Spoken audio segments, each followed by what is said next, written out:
ओम शांति। ओम शांति बाबा।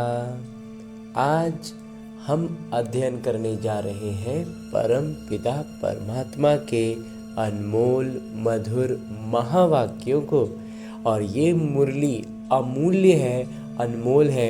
ये हम तब अनुभव करते हैं जब बाबा के परम पिता परमात्मा के चैतन्य उपस्थिति में इसका अध्ययन करते हैं।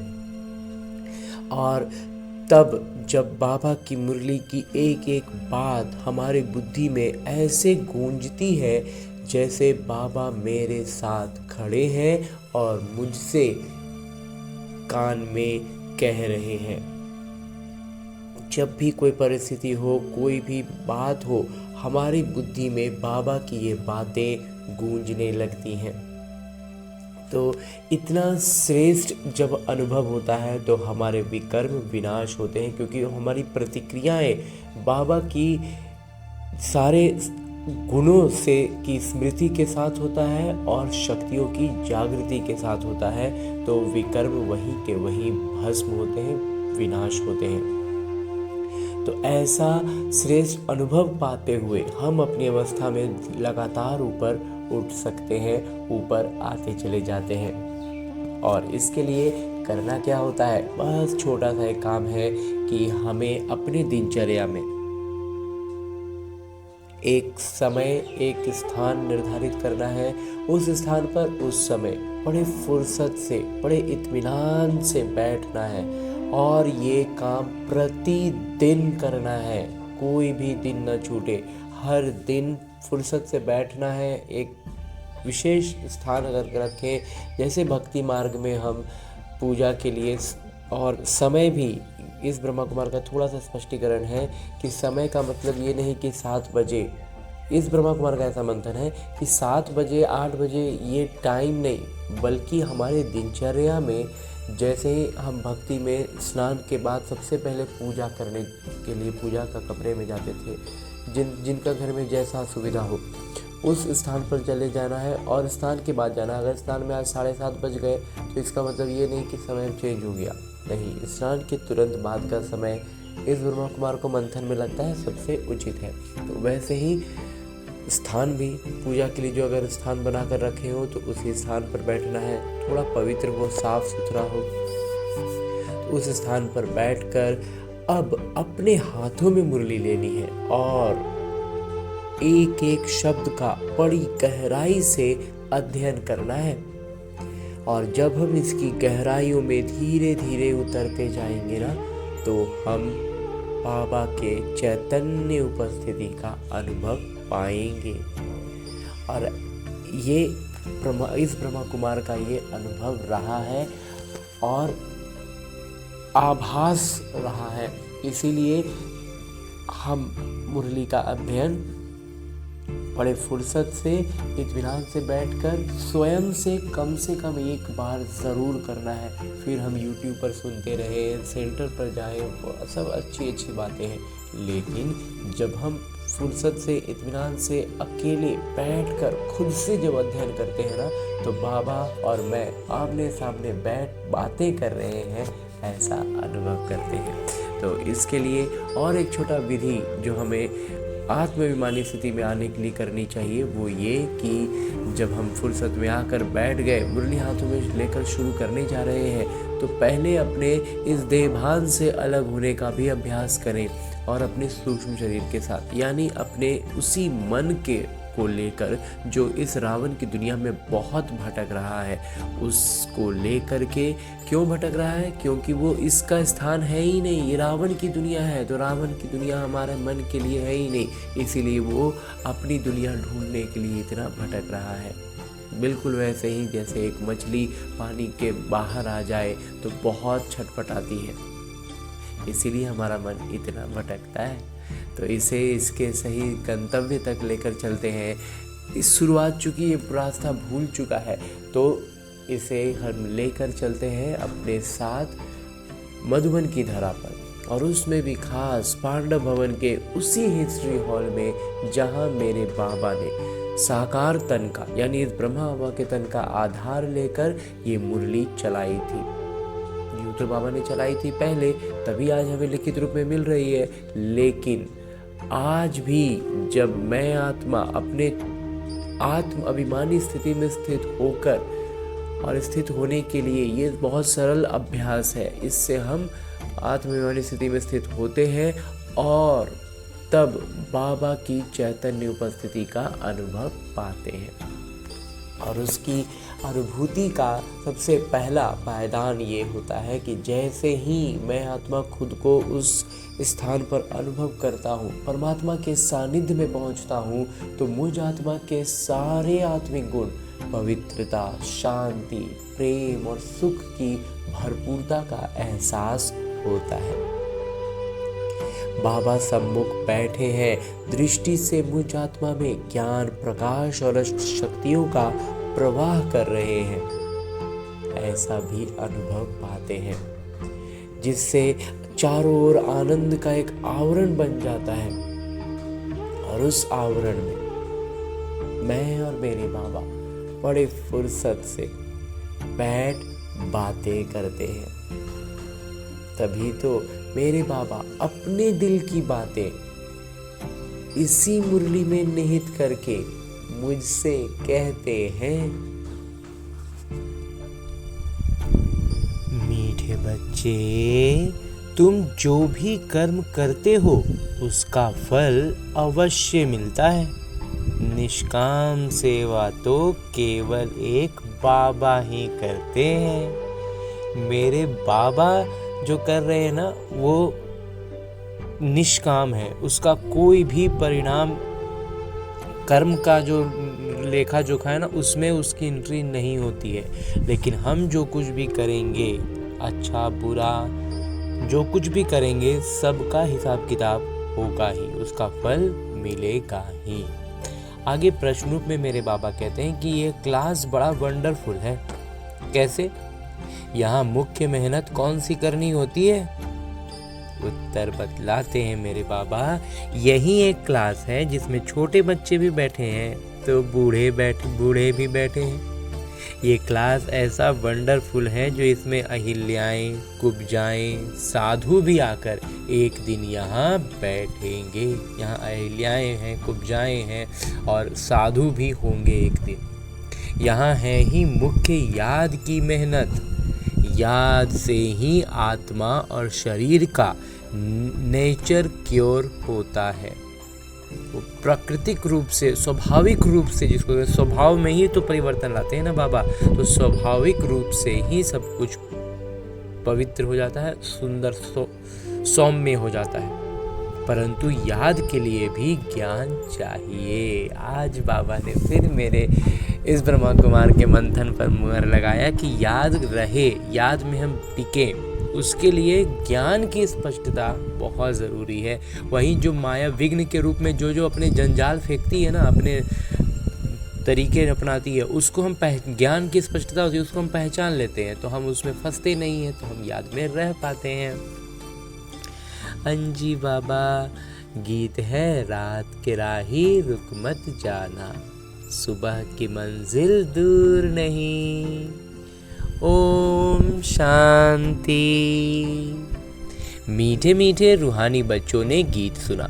रूहानी पिता बच्चों को इसका अर्थ भी समझाते हैं। वंडर तो ये है, गीता अथवा शास्त्र आदि बनाने वाले इनका अर्थ नहीं जानते। और कहते सबसे बड़ा बात तो ये है कि वो तो अर्थ नहीं जानते थे, लेकिन लिखा है, हर एक बात का अनर्थ ही निकालते हैं। तो लिख दिए हैं, कैसे कैसे भूली बिसरी आत्मा के संस्कारों से लिखे होंगे, और जब लिख दिए हैं तो अब की बुद्धि जो है, विकारी बुद्धि है, उसके हिसाब से उसका अर्थ निकालते हैं। रूहानी पिता जो ज्ञान के सागर पतित पावन है, वो बैठ इनका अर्थ बताते हैं। वास्तविक अर्थ इसका बाबा ही बतलाते हैं ना। राजयोग भी बाबा ही सिखलाते हैं। तुम बच्चे जानते हो, अभी फिर से राजाओं का राजा बन रहे हैं। और स्कूलों में ऐसी कोई थोड़े ही कहेंगे, और किसी भी विद्यालय में ये थोड़ी कहेंगे कि हम फिर से बैरिस्टर बनते हैं। फिर से ये अक्षर किसी को कहने नहीं आएगा, कोई भी फिर से बोले, ऐसा नहीं हो सकता है। तुम कहते हो, सिर्फ हम ही कह सकते हैं कि हम 5000 वर्ष पहले मिसल फिर से बेहद के पिता से पढ़ते हैं। ये विनाश भी फिर से होना है जरूर। कितने बड़े बड़े बॉम्ब्स बनाते रहते हैं, बहुत पावरफुल बनाते हैं। रखने के लिए तो नहीं बनाते हैं ना, बनाए हैं तो बाबा कहते हैं इस्तेमाल भी करेंगे ना। ये विनाश भी शुभ कार्य के लिए है ना। वास्तव में अब इस ब्रह्मा कुमार ने इसको विनाश को एक धोवा पोछी की तरह इसको देखने का अपना नज़रिया बनाया है कि साफ सफाई होगी। जो गंदगी कचरा इधर उधर डंप कर गया है, पूरा विकार फैल गया है, उसको एक बार पूरा साफ करने की दृष्टि से देखें तो जिसको विनाश का नाम दिया जाता है वो होगा। तो इसलिए बाबा कहते हैं तो शुभ कार्य के लिए, सतयुग की स्थापना करने के लिए साफ सुथरा करेंगे तब ना। घर में आयोजन होता था, पूजा होती थी तो पूरा घर एक बार धो धा के साफ करते थे ना। बिल्कुल ऐसे ही तुम बच्चों को डरने की कोई दरकार नहीं है। इसमें डरने वाला कोई बात ही नहीं है। ये है कल्याणकारी लड़ाई। तो हमें सिर्फ उसके आगे का, जब धोते घर की धुलाई होती थी तो उस वक्त हम थोड़ी ना ध्यान हमारा कहाँ होता था, हमारा ध्यान पूरी तरह से इसके धुलाई के बाद पूजा पर होती थी। बिल्कुल ऐसे ही हमें विनाश पर अब ध्यान देना ही नहीं है। विनाश के बाद जो सतयुगी स्थापना होनी है ना, उसके लिए ये तैयारी है, उसके लिए साफ सफाई है। बस उस बुद्धि हमारा सतयुग की स्थापना पर रखना है। बाबा आते ही हैं कल्याण के लिए ना, तो बाबा कल्याण करने आए हैं तो कल्याण की ही भावना से कल्याण का ही सब कार्य हो रहा है। कहते भी हैं बाबा आकर ब्रह्मा द्वारा स्थापना, शंकर द्वारा विनाश का कर्तव्य कराते हैं। सो ये बॉम्ब्स आदि हैं ही विनाश के लिए, तो इसलिए बाबा कहते हैं बॉम्ब्स बनाइए विनाश के लिए। इनसे ज़्यादा और तो कोई चीज़ है नहीं। साथ साथ नेचुरल कैलेमिटीज़ भी होती हैं। बाबा कहते हैं इसके साथ साथ प्राकृतिक आपदाएं भी आती हैं, उनको कोई ईश्वरीय कैलेमिटीज़ नहीं कहेंगे। बाबा कहते हैं ये प्राकृतिक आपदाएं इसको कह सकते हैं, ईश्वरीय आपदाएं नहीं कह सकते। ईश्वर कभी आपदा नहीं लाते। ये कुदरती आपदाएं ड्रामा में नूंद है, ये ड्रामा में है ये चीज़। साफ सफाई का एक औजार कहें तो ये कोई नई बात नहीं। कितने बड़े बड़े बॉम्ब बनाते रहते हैं, कहते हैं हम शहरों के शहर ख़त्म कर देंगे। अभी जो जापान की लड़ाई में बॉम्ब चलाए ये तो बहुत छोटे थे, अभी तो बड़े बड़े बॉम्ब्स बनाए हैं। जब ज़्यादा मुसीबत में पड़ते हैं, सहन नहीं कर सकते हैं, तो फिर बॉम्ब शुरू कर लेते हैं। कितना नुकसान होगा वो भी ट्रायल कर देख रहे हैं, वो भी ट्रायल में हैं। अरबों रुपया खर्चा करते हैं। इन बनाने वालों की तनख्वाह भी बहुत होती है, और ये सब बॉम्ब बनाने वाले जो साइंटिस्ट हैं उनको कितना कितना पैसा उनको मिलता है। तो वह कहते हैं तो तुम बच्चों को खुशी होनी चाहिए, अपना विनाश की तैयारी कर रहे हैं। पुरानी दुनिया का ही विनाश होना है। तुम बच्चे नई दुनिया के लिए पुरुषार्थ कर रहे हो। विवेक भी कहता है पुरानी दुनिया खत्म होनी है जरूर। ऐसे भी लगता है ना कि इतना गंदगी, इतना खराबी, इसको एक बार ख़त्म ही होना चाहिए। तो बच्चे समझते हैं कलयुग में क्या है, सतयुग में क्या होगा। तुम अभी संगम पर खड़े हो, जानते हो सतयुग में इतने मनुष्य नहीं होंगे, तो इन सब का विनाश होगा। तो जो भी एक्स्ट्रा है सब विनाश होगा। ये कुदरती आपदाएं कल्प पहले भी हुई थी। पुरानी दुनिया खत्म होनी ही है। कैलेमिटीज़ तो ऐसी बहुत होती आई हैं, बाबा कहते हैं आपदाएं तो ऐसी बहुत होती आई हैं कल्प के बीच में भी, द्वापर के बाद से। बाबा कहते हैं परंतु वो होती हैं थोड़ी अंदाज में। उसका क्वांटिटी जो होता है, उसका नुकसान जो होता है, उससे जो शरीर छूटते हैं मनुष्य आत्माओं के, पशु पक्षियों सबके, तो बाबा कहते हैं वो बहुत कम होता था। अब जो होगा ना उसमें बहुत ज़्यादा होगा। अभी तो ये पुरानी दुनिया सारी ख़त्म होनी है। अब पूरा दुनिया को ही एक बार साफ़ करना है ना। अभी क्या होता था कहीं कहीं पर थोड़ा थोड़ा हुआ, अब बाबा कहते हैं पूरा दुनिया को साफ़ होना है, तो ज़्यादा हेवी क्वांटिटी में होगा। तुम बच्चों को तो बहुत खुशी होनी चाहिए। हम रूहानी बच्चों को परमपिता परमात्मा बैठ पर समझाते हैं, ये विनाश तुम्हारे लिए हो रहा है। ये भी गायन है, रुद्र ज्ञान यज्ञ से विनाश ज्वाला प्रज्वलित हुई। कई बातें गीता में हैं जिनका अर्थ बड़ा अच्छा है, परंतु कोई समझते थोड़े ही हैं। बाबा कहते हैं गीता में बहुत कुछ बातें हैं जो बहुत अच्छी हैं, लेकिन उसको समझेंगे तब ना। वो शांति मांगते रहते हैं, तुम कहते हो जल्दी विनाश हो तो हम जाकर सुखी होवे। बाबा कहते हैं सुखी तब होंगे जब सतो प्रधान होंगे। बाबा अनेक प्रकार की बिंदुएं देते हैं, फिर कोई की बुद्धि में अच्छी रीति बैठती है, कोई की बुद्धि में कम। कोई तो एकदम अच्छे से बच्चे समझ जाते हैं और किसी को थोड़ा समझने में उतना अच्छा से नहीं समझ पाते हैं, स्पष्टता नहीं ला पाते हैं। मंथन कम करेंगे तो स्पष्टता कम आएगी। जितना अधिक मंथन करेंगे ज्ञान का, उतना ज़्यादा स्पष्टता भी बढ़ती है। बार बार मुरली को कई बार पढ़ना है। जिस दिन की मुरली में कुछ विशेष बिंदु था उसको दोबारा से पढ़ेंगे, फिर आज वाली को उससे जोड़ेंगे। इस तरह से मुरली के तो कई बिंदुओं को पकड़ पकड़ के उसको साथ साथ बार बार पढ़ेंगे, उनके हिसाब से उन सबको आपस में जोड़ने का प्रयास करेंगे। यही सब है मंथन। फिर अपने जो भक्ति में मार्ग में हमने कुछ कुछ जाना था, समझा था, उससे उसको जोड़ेंगे तो भी बहुत कुछ निकल कर आता है। तो स्पष्टता बढ़ती है। दूसरों को जब समझाएंगे तो उद्देश्य नए नए में है ना, तो ये उद्देश्य नहीं रखना कि आज हम इसको तुम समझाइए दें। वो एक होता है कि शुभ भावना शुभ कामना ये सब रखना है, लेकिन पहला उद्देश्य है कि हम जब उसको समझाने के लिए युक्तियाँ रचते हैं कि इसको कैसे समझाएं। वो बोला नहीं ऐसे नहीं, ऐसे ऐसे नहीं ऐसे, तो उनको हम किस रीति से समझाएं, उसके लिए वो बोझिल नहीं हो जाना। लेकिन अच्छी रीति से जब उनको समझाएंगे ना, तो युक्तियाँ जब निकालने लगेंगे ना समझाने के लिए, तो अपनी बुद्धि की स्पष्टता भी बहुत बढ़ती जाती है। इसलिए बाबा कहते हैं कि इस ब्रह्मा कुमार का अनुभव रहा है, मंथन रहा है कि जितना ज़्यादा मंथन करते हैं उतनी ज़्यादा ज्ञान की स्पष्टता बढ़ती है। इसलिए बाबा कहते हैं किसी की बुद्धि में अच्छी रीति बैठती है, और जो कम मंथन करते हैं, कम सोच विचार करते हैं, मुरली को दोबारा तिबारा नहीं समझते पढ़ते हैं, रिपीट नहीं करते हैं, तो बाबा कहते हैं उनकी बुद्धि में कम बैठेगा। बुढ़ियाएँ समझती हैं शिव बाबा को याद करना है बस। बाबा कहते हैं जिनका बुद्धि में ज़्यादा कुछ नहीं समझ में आता है ना, बूढ़ी है, बूढ़ी माताएं जो है, बाबा कहते हैं वो बस एक बात उनको समझ में आता है कि शिव बाबा को याद करना है बस। उनके लिए समझाया जाता है अपने को आत्मा समझ, बाबा को याद करो। आप आत्मा हो और अपने पिता परमात्मा को याद करो। फिर भी वर्षा तो पा लेती हैं।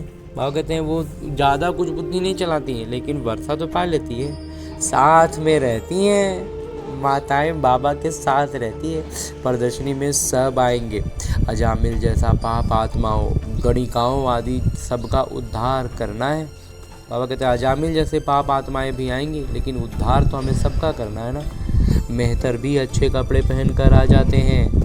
गांधी जी ने अछूतों को फ्री कर दिया, साथ में खाते भी हैं। बाबा तो और भी मना नहीं करते हैं। बाबा भी थोड़ी ना ये सब अछूत और ये और छोटी जाति मेहतर और डोम, ये सब बाबा कहते हैं ये सब बाबा के ज्ञान में थोड़ी ना है। बाबा के यहाँ हिंदू मुस्लिम ईसाई सिख तो है ही नहीं, तो ये सब क्या रहेगा। तो बाबा कहते हैं सब तरह की आत्माएं आएंगी, हर किरदार की आत्माएं आएंगी। हमें बस उन्हें उस आत्मा के रूप में देखना है, उनके किरदार पर ध्यान नहीं देना है। तो इसलिए बाबा कहते हैं जब जैसे गांधी जी ने लौकिक तौर पर मेहनत किया और अछूतों का जो एक दायरा बना हुआ था उसको ख़त्म किया, वो साथ में अब खाते हैं, आते हैं, जो प्रदर्शनी वगैरह लगती है उसमें वो सब भी आते हैं। बाबा कहते हैं वो आते हैं तो बाबा भी थोड़ी ना मना करते हैं। बाबा भी तो औरों को और फ्री करते हैं, तो साथ में बाबा तो और भी मना नहीं करते हैं। जैसे लौकिक गांधी जी ने ये सब लौकिक रीति से कुछ कुछ किया, तो बाबा भी तो उसके लिए हमें और प्रोत्साहित ही करते हैं। तो बाबा कहते हैं हमें सबको उसी नज़र से देखना है और समझाना है। समझते हैं इन्हों का भी उद्धार करना ही है, काम से कोई कनेक्शन नहीं, उनके किरदार से हमें कोई सरोकार नहीं है कि कौन सी आत्मा किस किरदार में क्या कर रही है। हमें उस आत्मा को देखना है जो अभी फिलहाल पतित अवस्था में है, उसे हमें पावन बनाने की सेवा करनी है। इसमें सारा मदार है बाबा के साथ बुद्धि योग लगाने का। बाबा को याद करना है, खुद को बाबा के सानिध्य में उपस्थित अनुभव करेंगे। बाबा के साथ बुद्धि योग का मतलब क्या है? बुद्धि में बाबा की याद, तो बाबा को याद में रहेंगे, बाबा के सानिध्य में खुद को अनुभव करेंगे ना, तब जब हम कोई बात कहेंगे जब सामने वाली आत्मा को, तब हमारी नज़रिया भी वैसा ही हो जाएगा बाबा समान, तो दृष्टि वैसी जाएगी और फिर हम उलझेंगे नहीं। किरदार को देख करके हमें फ़र्क ही नहीं पड़ेगा। बाबा कहते हैं आत्मा कहती है मैं अछूत हूँ, अब हम समझते हैं कि हम सतो प्रधान देवी देवता थे, फिर पुनर्जन्म लेते लेते अंत में आकर पतित बने हैं। अब फिर मुझ आत्मा को पावन बनना है। तुमको मालूम है तुमको मालूम है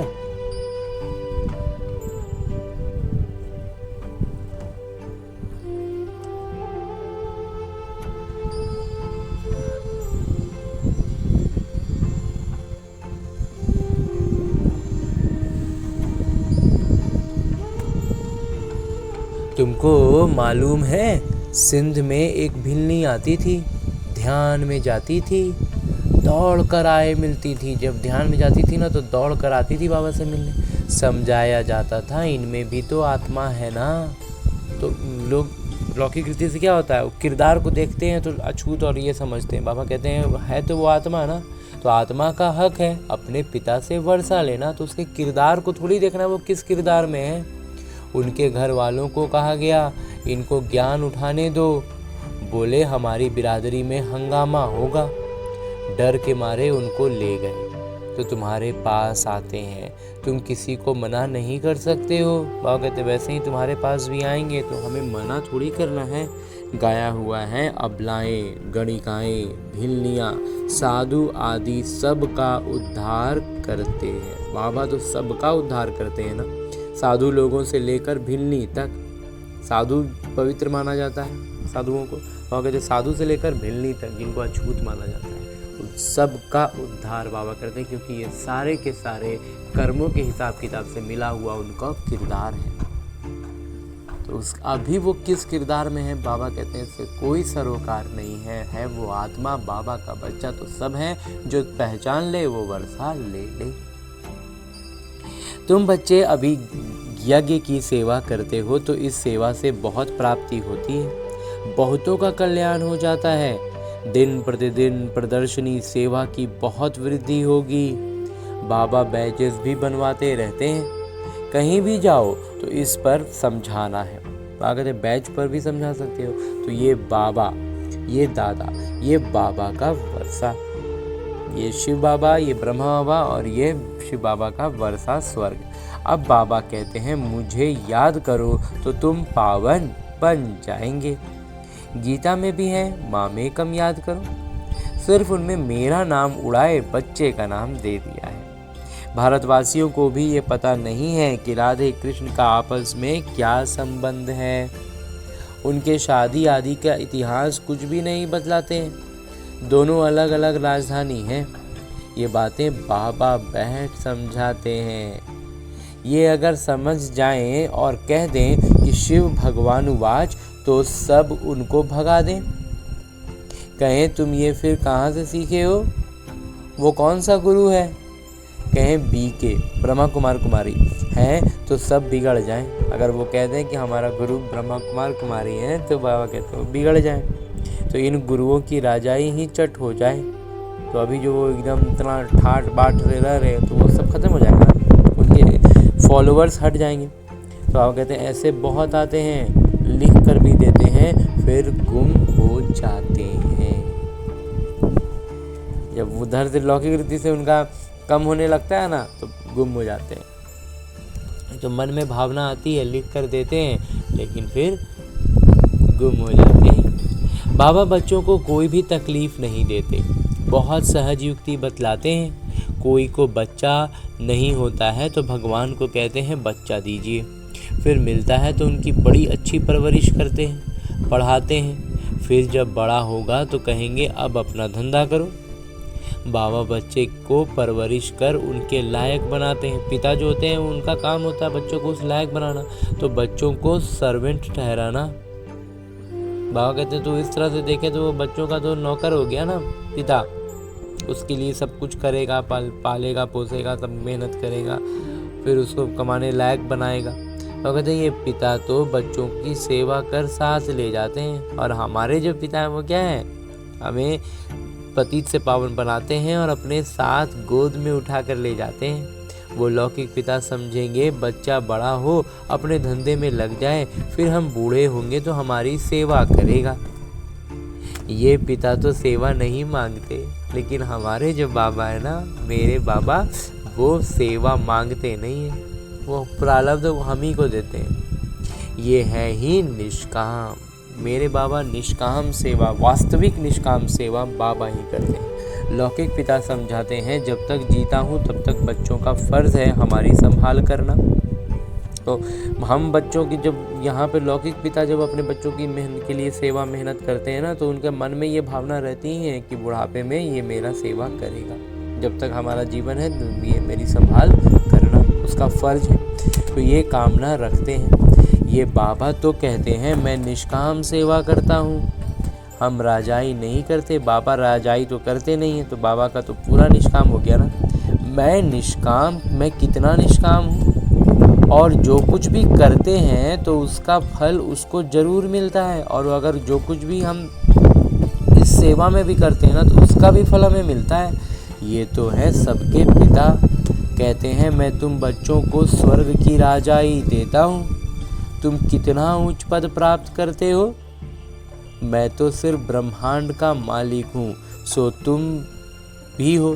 बाबा कहते मैं तो सिर्फ ब्रह्मांड का मालिक हूँ, सो भी तुम मेरे बच्चे बनते हो, तो तुम भी ब्रह्मांड के मालिक बन जाते हो। परंतु तुम राजाई लेते हो और गंवाते हो। तुम इस खेल में आते हो, राजाई लेते हो और फिर गंवाते हो। हम राजाई नहीं लेते हैं, ना गंवाते हैं। बाबा कहते हैं ना राजाई लेते हैं ना गंवाते हैं। हमारा किरदार में ये किरदार है, हमारा ड्रामा में ये किरदार है। बाबा कहते हैं मेरा ड्रामा में ही ऐसा किरदार है कि हम ना राजाई लेंगे या ना राजाई गंवाएंगे। तुम बच्चे सुख का वर्षा पाने का पुरुषार्थ करते हो, बाकी सब सिर्फ शांति मांगते हैं। वो गुरु लोग कहते हैं सुख काग विष्ठा समान है, इसलिए वो शांति ही चाहते हैं। उनको वो सुख को पहचानते नहीं हैं, इसलिए सिर्फ शांति तक का सोचते हैं। वो ये ज्ञान उठा ना सके, उनको सुख का पता ही नहीं है। बाबा समझाते हैं शांति और सुख का वर्षा देने वाले एक मैं ही हूँ। शांति और सुख दोनों का वर्षा मेरे बाबा देते हैं। सतयुग त्रेता में गुरु होते नहीं, वहाँ रावण ही नहीं, रावण नहीं है, इसलिए गुरु का भी जरूरत नहीं है। वो है ही ईश्वरीय राज्य। ये ड्रामा बना हुआ है, ये बातें और किसी की बुद्धि में बैठेंगी नहीं। तो बच्चों को अच्छी रीति धारण कर और ऊंच पद पाना है। जितना धारण करेंगे ना उतना ऊंच पद पाएंगे। अभी तुम हो संगम पर, जानते हो नई दुनिया की राजधानी स्थापन हो रही है, तो तुम ही हो संगम युग पर। जब नई दुनिया की स्थापना हो रही है, इस बात को हम जान रहे हैं, तो हम हो गए संगम पर। बाकी सब हैं कलयुग में। वो तो कल्प की आयु ही लाखों वर्ष कह देते हैं। घोर अंधियारे में है, घोर अंधियारे में है ना। गाया भी हुआ है, कुंभकर्ण की नींद में सोए पड़े। विजय तो पांडवों की गाई हुई है। तुम हो ब्राह्मण, यज्ञ ब्राह्मण ही रचते हैं। ये तो है सबसे बड़े बेहद के का भारी ईश्वरीय रुद्र यज्ञ। वो हद के यज्ञ अनेक प्रकार के होते हैं, ये रुद्र यज्ञ एक ही बार होता है। सतयुग त्रेता में फिर कोई यज्ञ होता नहीं, क्योंकि वहाँ कोई आपदा आदि की बात नहीं। वो है सब हद के यज्ञ। ये है बेहद का। ये बेहद पिता का रचा हुआ यज्ञ है, जिसमें बेहद की आहुति पड़नी है। बाबा कहते हैं ये बेहद के पिता के द्वारा रचा गया यज्ञ है, तो इसमें आहुति भी बेहद का पड़ेगा ना। फिर आधा कल्प कोई यज्ञ नहीं होगा, वहाँ रावण राज्य ही नहीं, वहाँ रावण ही नहीं होगा, तो फिर कोई यज्ञ भी नहीं होगा। रावण राज्य शुरू होने से फिर ये सब शुरू होते हैं। बेहद के यज्ञ एक ही बार होता है, और ये बेहद का यज्ञ तो ये एक ही बार होगा। इनमें ये सारी पुरानी दुनिया स्वाहा हो जाती है। ये है बेहद का रुद्र ज्ञान यज्ञ। इसमें मुख्य है ज्ञान और योग की बात। योग अर्थात याद। बाबा कहते हैं योग को सीधा सीधा याद समझना है। योग सुन के एकदम से घबराना नहीं है, उलझना नहीं है।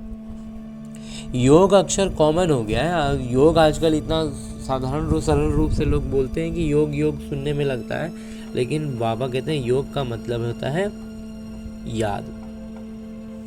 योग का अर्थ कोई समझते नहीं, कॉमन हो गया है कि योग है फलना योग, लेकिन योग का अर्थ कोई नहीं समझते। तुम समझा सकते हो, योग अर्थात पिता को याद करना।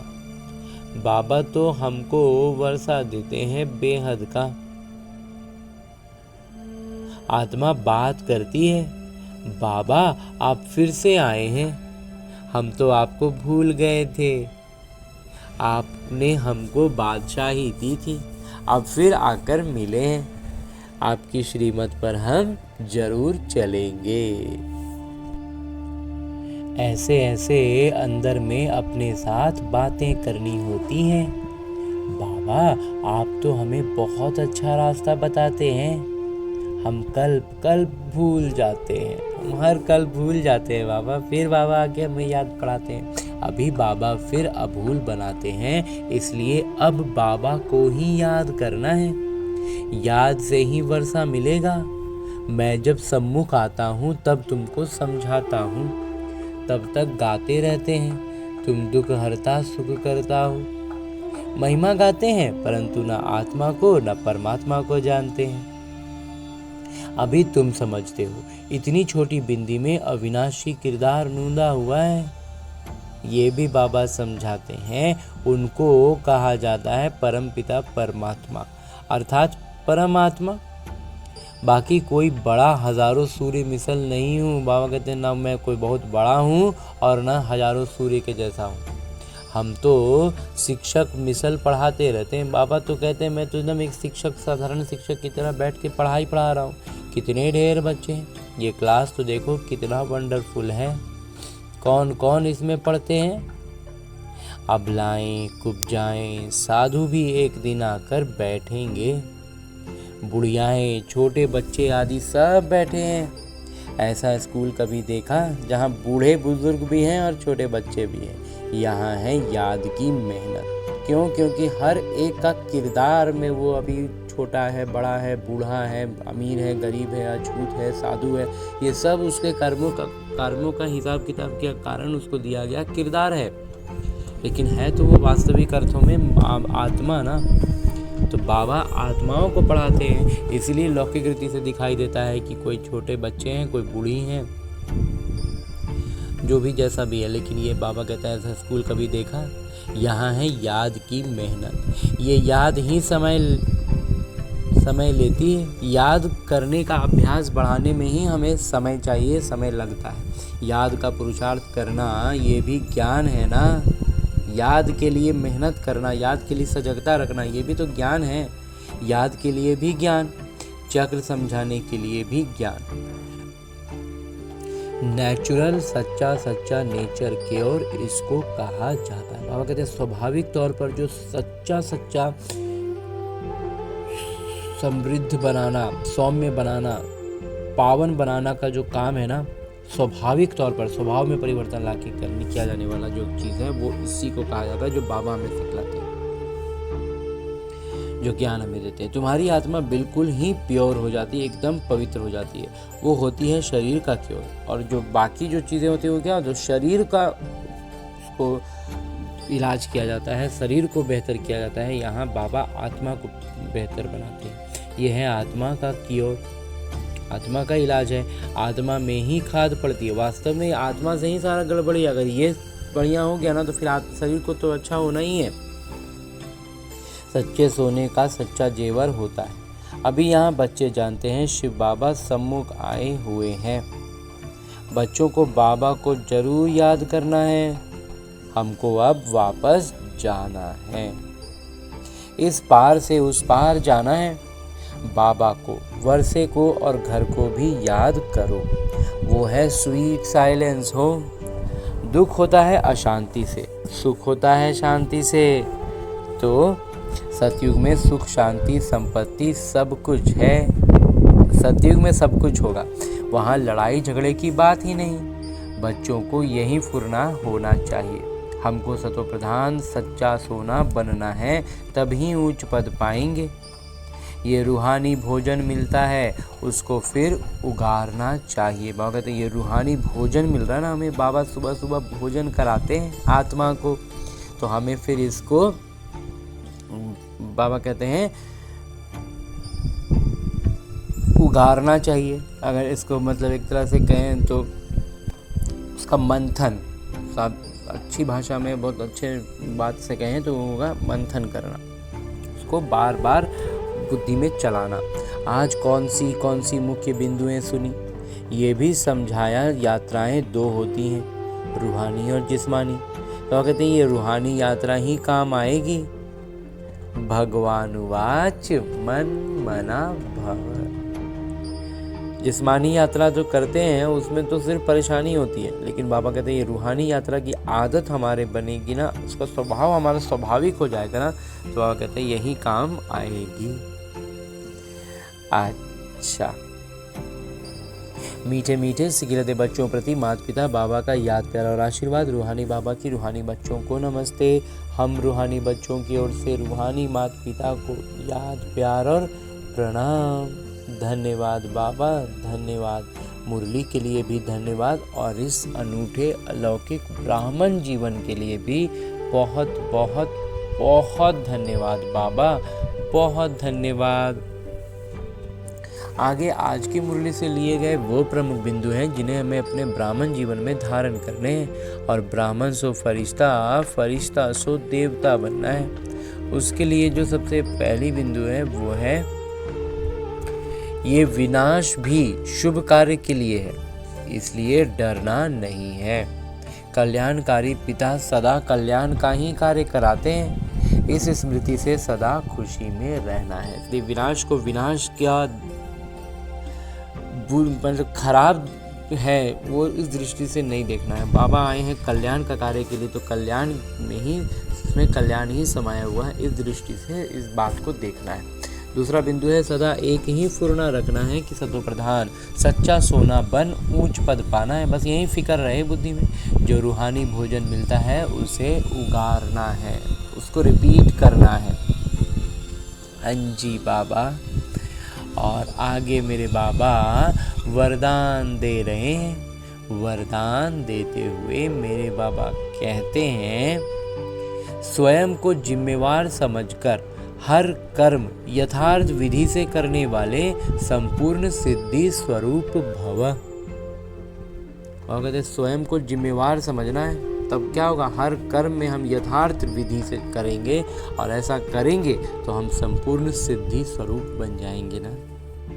विस्तार से बाबा बतलाते हैं कि इस समय आप संगम युगी श्रेष्ठ आत्माओं का हर श्रेष्ठ कर्म सारे कल्प के लिए विधान बन रहा है। जो स्वयं को विधान के रचयिता समझकर हर कर्म करो। अभी जो हम संगम युग पर कर रहे हैं तो ये सब विधान बन रहा है, तो अपने आप को उस विधान का रचयिता महसूस करना है, समझना है कि हम किस पोस्ट पर हैं, कौन सा काम हमसे निरंतर हमसे हो रहा है। तो कहते हैं रचयिता समझकर हर कर्म करो, इससे अलबेलापन स्वतः समाप्त हो जाएगा। तो उसमें तो विधान में अलबेलापन नहीं लिखेंगे ना, तो इसलिए बाबा कहते हैं वो समाप्त हो जाएगा। संगम युग पर हम विधान के रचयिता जिम्मेवार आत्मा हैं, इस निश्चय से हर कर्म करो तो यथार्थ विधि से किए हुए कर्म की संपूर्ण सिद्धि अवश्य प्राप्त होगी।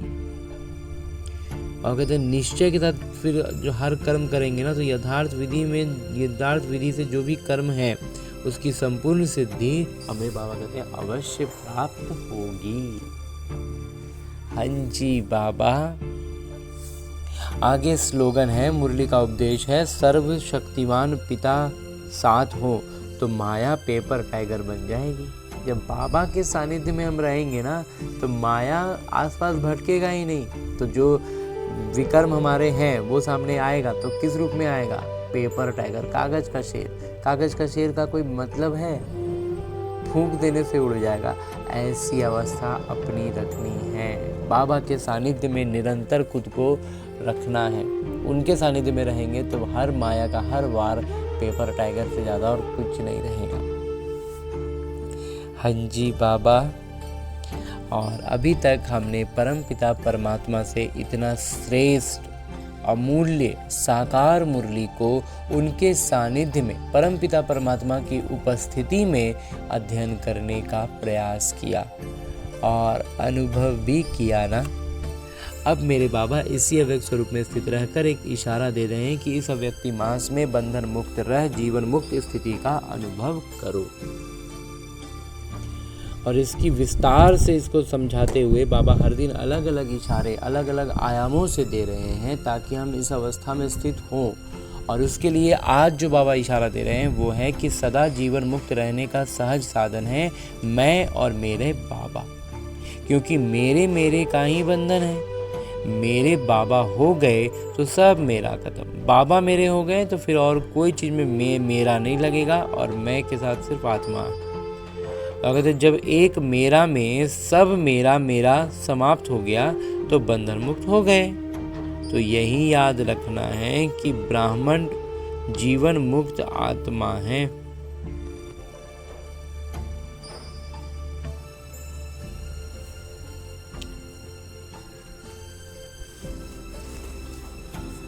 बाबा कहते हैं हमें बस इस बात की स्मृति रखनी, इस बात की सजगता रखनी कि हम ब्राह्मण आत्मा है ना, तो हम जीवन मुक्त आत्मा है। तो उसके लिए जो जो करना है, जो जो बुद्धि में बात सजग रखनी है, वो सारी बातें बाबा हमें स्पष्ट कर रहे हैं ना। हाँ जी बाबा।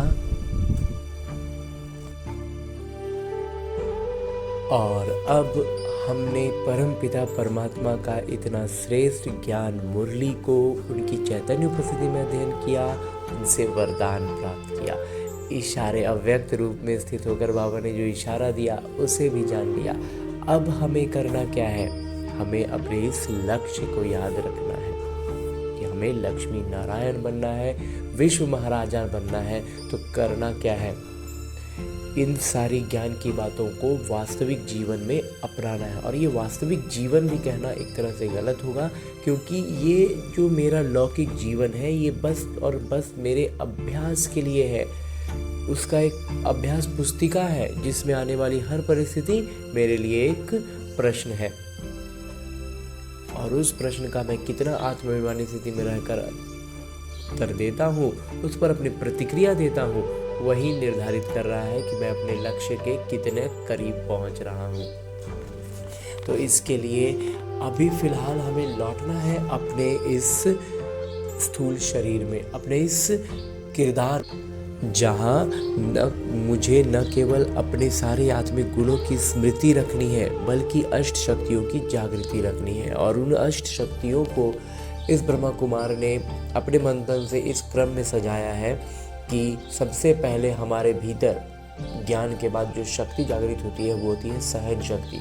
जब हम ज्ञान की महीन बातों को नहीं समझ पाते हैं, कुछ स्पष्ट नहीं हो पाता है, या जहाँ पर भी जिस भी परिस्थिति में हम स्पष्टता में थोड़ा भी उलझते हैं, तो अगर लेकिन निश्चय पूरा होता है तो हम सहन शक्ति की जागृति के साथ हर परिस्थिति को पार कर पाते हैं। उसके बाद जो जागृत होती है वो होती है परखने की शक्ति, और उसी के साथ साथ निर्णय करने की शक्ति।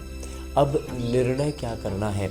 निर्णय करने के लिए हमारे पास 5 शक्तियां हैं कि हमें इन 5 में से कौन सी शक्ति का इस्तेमाल करना है।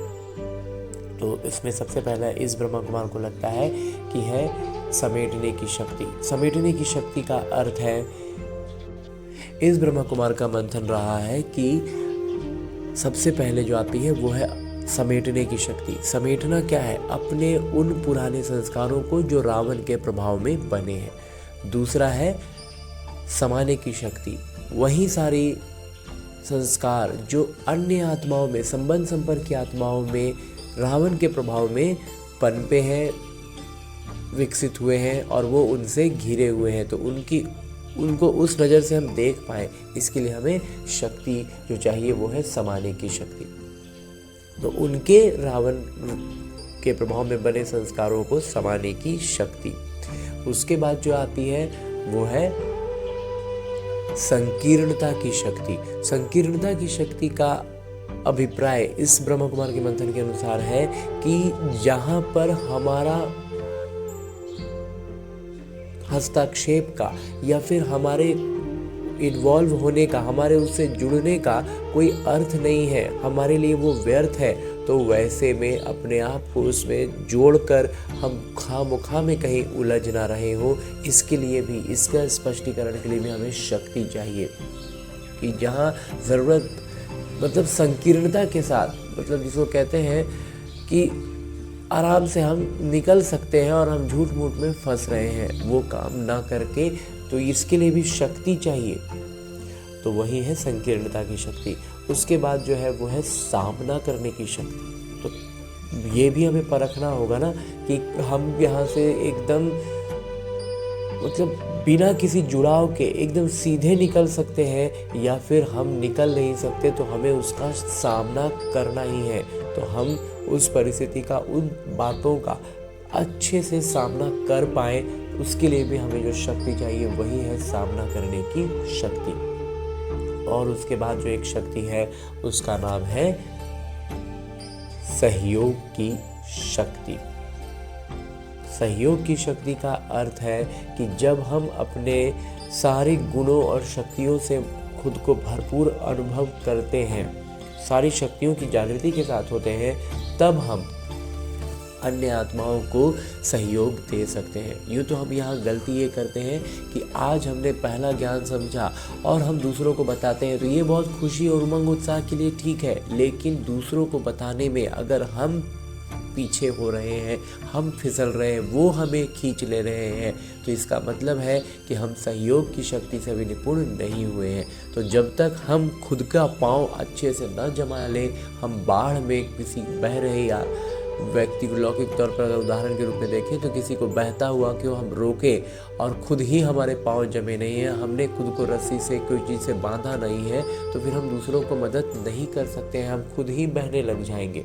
तो इसलिए हमें इस बात का स्मृति रखनी है, इस शक्ति को भी समझना है। तो इस तरह की अष्ट शक्तियों की जागृति के साथ सारे सातों आत्मिक गुणों को स्मृति में रखते हुए सारी प्रतिक्रियाएं हमारे इसी अनुसार हो, ऐसा अभ्यास करने के लिए लौटते हैं अपने इस किरदार में, अपने स्थूल शरीर में। अच्छा, ओम शांति।